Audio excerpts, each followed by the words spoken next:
For decades, the default advice for building a secure financial future fit on a bumper sticker: go to a 4-year college. The assumption was simple: pay whatever it costs and the lifetime earnings premium will automatically sort out the debt.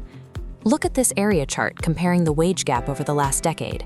In 2016, roughly 30% of workers with a trade credential out-earned the median college graduate. By 2026, that number has jumped to 47%. At the exact same time, median earnings for college graduates have stagnated, failing to keep pace with tuition costs that continue to climb year after year. Then came the 2025 One Big Beautiful Bill Act. The new federal student loan caps introduced by this legislation put a hard limit on borrowing, making it incredibly difficult to finance an expensive degree unless it carries an immediate, high-paying return. These three pressures, surging trade demand, flatlining degree values, and tighter borrowing limits, have rewritten the core mechanics of the American labor market. This shift is a permanent realignment of how work is valued. The math supporting the college at all costs playbook has stopped working for a large portion of students. Weighing these two paths today requires looking closely at the actual numbers. To see exactly how these outcomes diverge, we need to trace the financial trajectory of both paths starting at age 18. This graph tracks cumulative net earnings. The typical 4-year degree at a public university carries a net cost of around $85,000.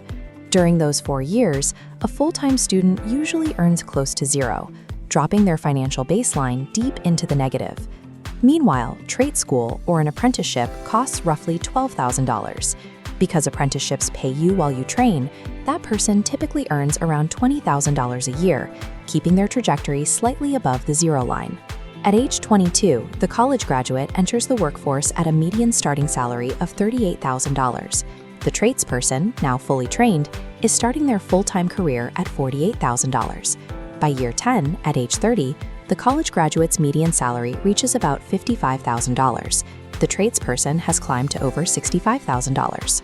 When you factor in the 4 years of earlier income, the lack of tuition costs, and the absence of student loan interest, the tradesperson arrives at age 30 roughly $250,000 ahead in cumulative net earnings.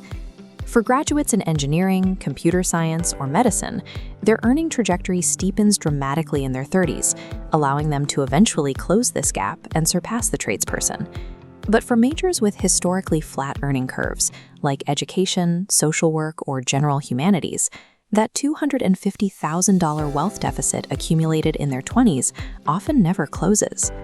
We can see this dynamic even more clearly when we compare specific real-world job titles side by side.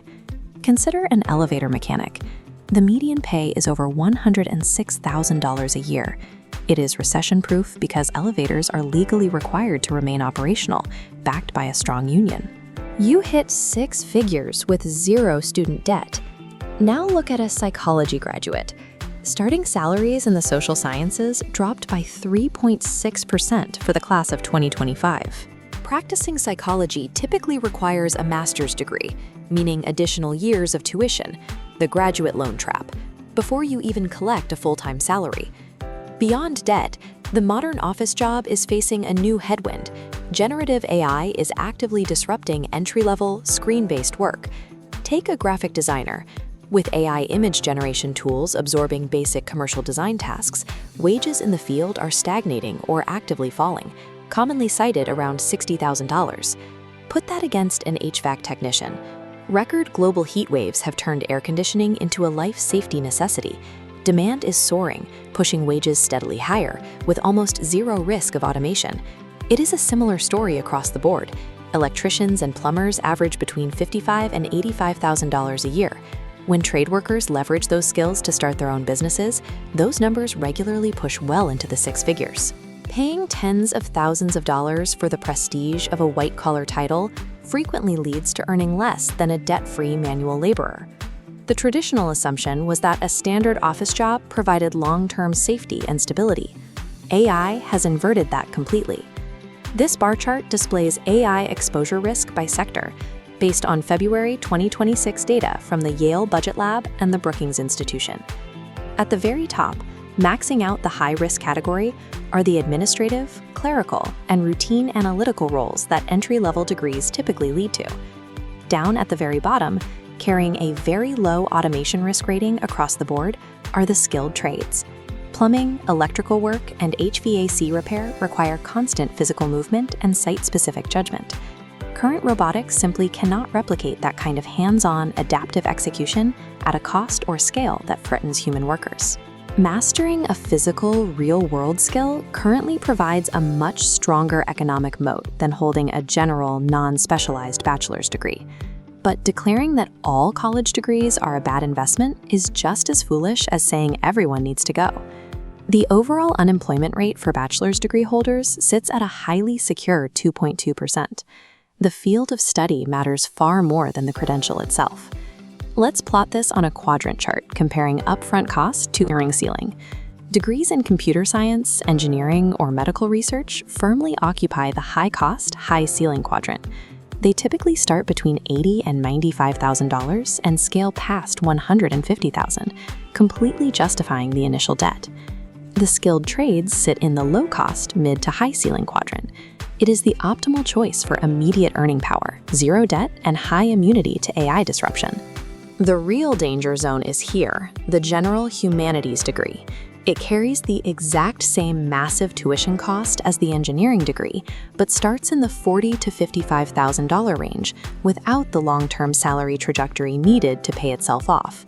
The trades also have a massive structural tailwind guaranteeing their viability. The average skilled worker is currently 55 years old. Retirements are far outpacing new apprentices, creating an estimated shortage of 4 million workers by 2030. College remains a definitive choice, provided you are targeting a highly specialized or licensed field, where the steep salary jumps in your 30s outpace the initial borrowing costs. Success in 2026 depends on verifying the specific math of your chosen path. Any credential, from a diploma to a journeyman's card, is only as valuable as the actual salary trajectory it supports relative to its price tag. Comment below which path you took, or which one you're considering. I want to see how this audience actually splits.